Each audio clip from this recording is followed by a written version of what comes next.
नमस्कार मंडळी, मी भाग्यदा. नॉस्टॅल्जिया सिरीजमध्ये आज मी तुम्हाला सुखाची आठवण सांगणार आहे.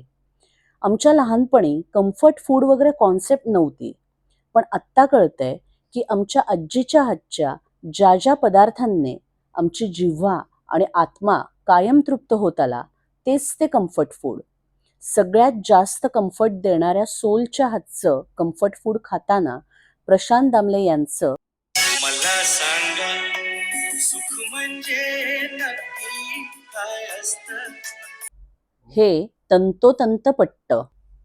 तर आज मी घरी वरणफळाचा फक्कड बेत केला आणि आत्माराम तृप्त झाला उभयतांचा. त्याचं झालं असं, आमच्या दोघांच्या अत्यंत आवडीचा बेत सध्या मात्र आमच्या घरातून हद्दपार झालाय. त्याचं कारण म्हणजे आमची ज्येष्ठ कन्या. तिला कणकीचा शिजणारा वास अजिबात सहन होत नाही.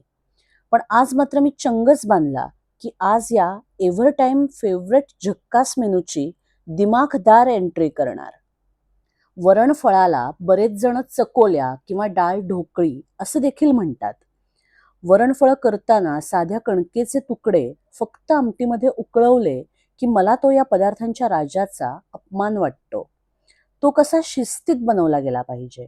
कणकीमध्ये तिखट, मीठ, ओवा, कोथिंबीर, गूळ घालून व्यवस्थित एकत्र करून मग त्याचे मापात तुकडे करून आपल्या स्पेशल चिंचगुळाच्या आमटीत अलगद उतरवायचे आणि मस्त शिजवून घ्यायचे.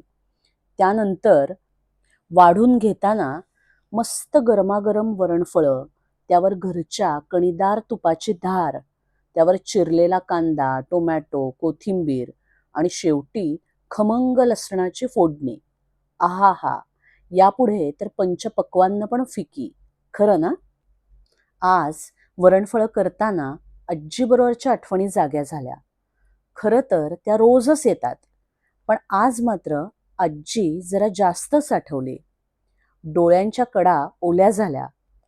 आता माझी धाकटी लेकही पणजीची आठवण काढत हा इंडियन पास्ता एन्जॉय करते.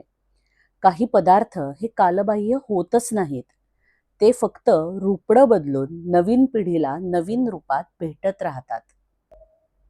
तर काय मंडळी, तुमच्याकडे काय म्हणतात?